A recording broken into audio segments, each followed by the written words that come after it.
De volta com a leitura do livro O que é o Espiritismo, em formato de aula, né, para os leigos.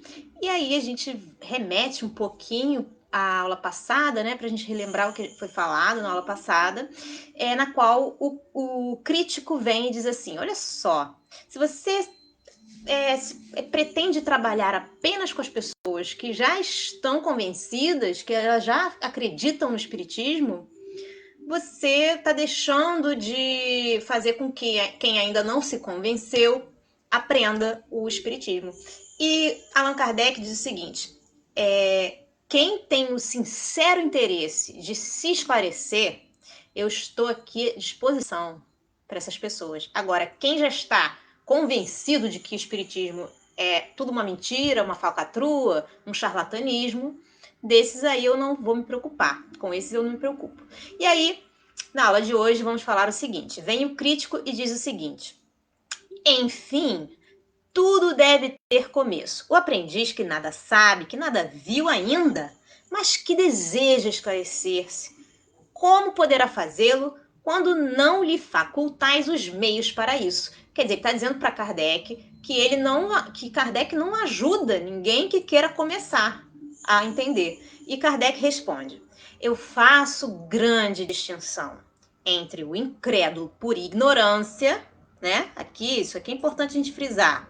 Existe uma diferença, né? Entre quem não acredita porque não tem conhecimento, ou seja, o incrédulo por ignorância, e o incrédulo por sistema.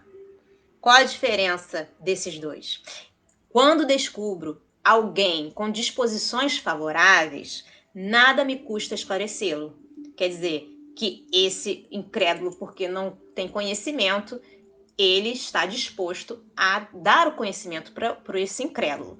Há, porém, pessoas em quem a vontade de instruir-se não é senão aparente.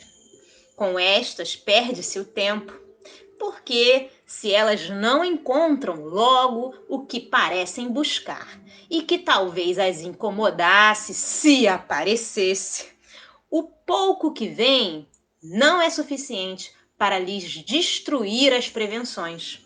Julgam mal os resultados obtidos e os transformam em objeto de zombaria, pelo que não há utilidade em lhes fornecer. Quer dizer, o incrédulo por sistema, né? Ele parece que ele quer se instruir, mas é mentira. Entendeu? Então você perde tempo em tentar instruir essa pessoa que não acredita no que você acredita.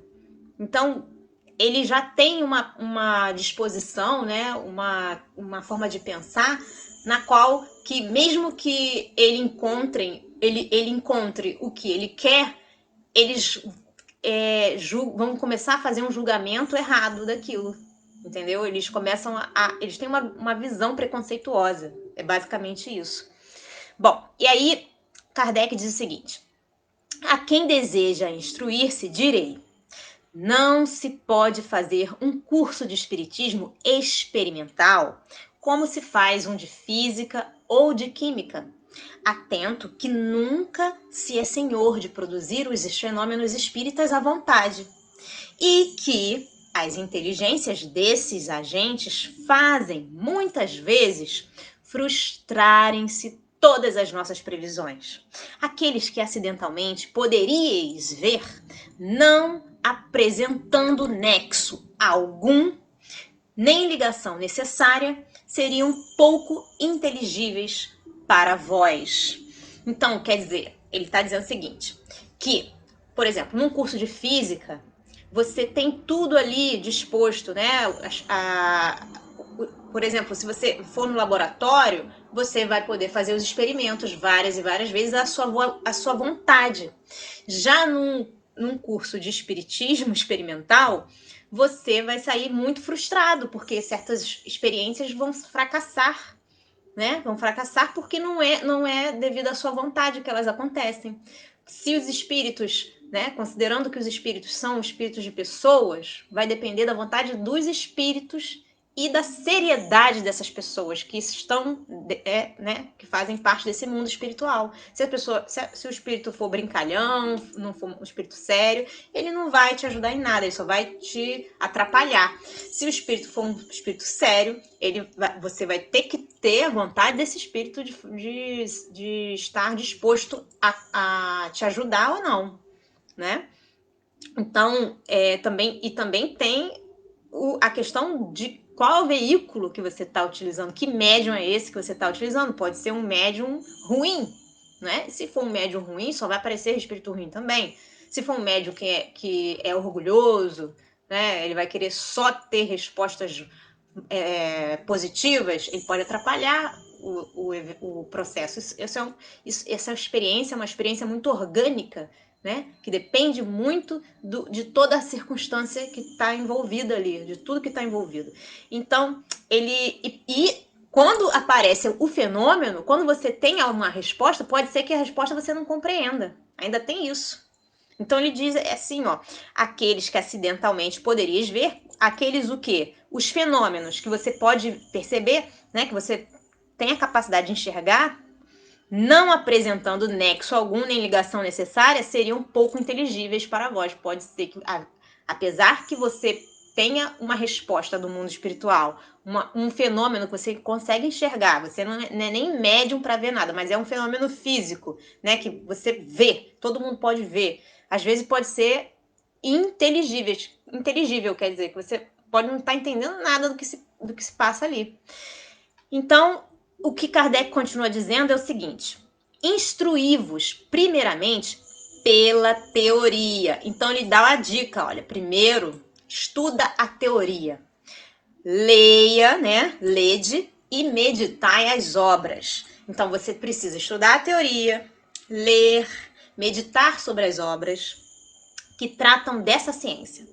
Depois, nelas aprendereis os princípios. Você precisa aprender o princípio do qual se baseia a teoria, para você poder entender o que acontece, né?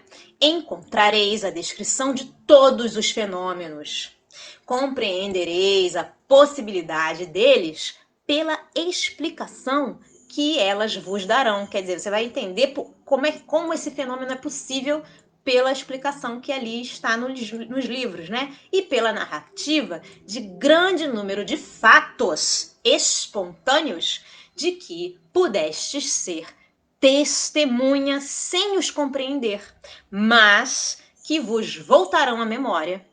Vós vos fortificareis contra todas as dificuldades que possam surgir e formareis desse modo uma primeira convicção moral. Quer dizer, caso você vai ser testemunha de algum fato, sem compreender esse fato, né? Esse fato espontâneo, né? Dentro da literatura, você vai poder compreender. Então, se você não estudar, pode ser testemunha de fenômenos lá espíritas, de aparições, sei lá, né, de qualquer fenômeno que você vai estar ali e não vai entender nada. Mas se você ler, se você souber a teoria, você vai entender tudo que está acontecendo.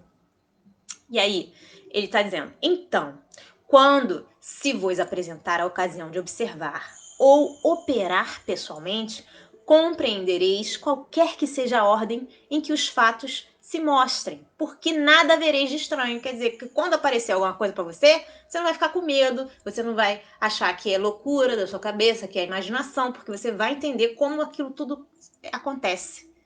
Entendeu? E também ter a oportunidade de saber quando uma coisa é mentira, quando é verdade, né?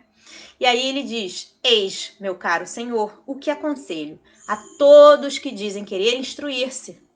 E pela resposta que dão é fácil conhecer se neles há alguma coisa mais que curiosidade. Quer dizer que quando alguém vem com uma pergunta para o Kardec, quer aprender sobre o espiritismo, é isso que ele diz para as pessoas: vai estudar, vai, né, meditar sobre as obras, verificar se elas estão de acordo com o que você pensa e tal.